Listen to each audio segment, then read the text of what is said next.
તો આ તમે નીચે જોઈ લો, હું તમને બતાવું છું. એ મારી પ્રોફાઇલ છે. એ મેં ખાલી 28 દિવસની મહેનતની અંદર કેટલી ગ્રો કરેલી છે, કેટલા વ્યૂ આવેલા છે, કેટલી એન્ગેજમેન્ટ થયેલી છે, કેટલા ફોલોવર આવેલા છે, અને મેં ફેસબુકના દરેક વીકલી ટાસ્ક કમ્પ્લીટ પૂરા કરેલા છે. તમે નીચે જોઈ લો. તો આ વિડીયોને તમે મિત્રો બને એટલો લાઈક કરજો, કોમેન્ટ કરજો, શેર કરજો. તમારા માટે પણ ઉપયોગી થઈ શકે, બીજા માટે પણ ઉપયોગી થઈ શકે. અને જે કોઈ ફેસબુકની અંદર મહેનત કરી રહ્યા છે તેને ઉપયોગી સાબિત થઈ શકે એટલા માટે બનાવ્યો છે.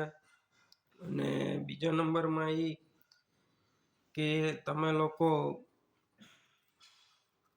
આમાં ખાસ કરીને કોમેન્ટ કરીને મને જણાવજો કોનું કામ ક્યાં અટકે છે. કોમેન્ટ કરવી જરૂરી છે. જે પણ કોમેન્ટ કરશે એને હું ચોક્કસ રિપ્લાય આપી અને મદદ કરીશ. હેલો ફેસબુક મિત્રો, બધાને રામ રામ, જય શ્રી કૃષ્ણ, જય માતાજી. તો આજનો વિડીયો એ લોકો માટે છે કે જેને કન્ટેન્ટ મોનિટાઇઝેશન ટૂલ નથી મળ્યું અને એ લોકો મહેનત કરે છે. જે લોકો ખરેખર દિલથી મહેનત કરે છે એના માટે જ આ વિડીયો છે. કેમ કે જો તમારે આની અંદર ડોલરમાં કમાવા માટે આગળ વધવું હોય તો તમારે એક તો છે ને એકબીજા હારે જોડાઈને રહેવું જરૂરી છે,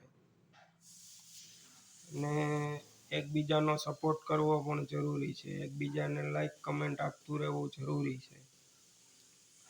અને બીજા નંબરમાં એ કે તમારે જે ફેસબુક તમને વીકલી જે ટાસ્ક પૂરા કરવાનું જે ચેલેન્જ આપે છે એ તમે એક્સેપ્ટ કરો, એ સ્વીકારો અને એને તમે પૂરા કરો. કેમ કે એ તમે જેમ જેમ પૂરા કરશો એમ તમને ફેસબુક આગળ કન્ટેન્ટ મોનિટાઇઝેશન કરવા માટે ઇઝી રહેશે, સહેલું પડશે. કેમ કે એ ટાસ્ક તમે પૂરા કરશો ને એમ તમને નવા નવી એન્ગેજમેન્ટ મળતી રહેશે, પછી નવા નવા ફોલોવર્સ મળતા રહેશે અને તમને એ ખૂબ ઉપયોગી થશે. ટૂંકમાં કહું તો કેમ કે એ કન્ટેન્ટ મોનેટાઇઝેશન માટે ખૂબ ઉપયોગી વસ્તુ છે.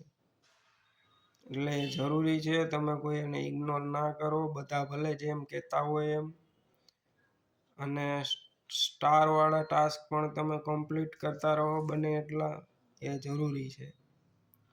આજનો વિડીયો એટલા માટે છે કે જે લોકો ખરેખર મહેનત કરે છે. બરોબર છે. જય રામ, જય શ્રી કૃષ્ણ, જય માતા.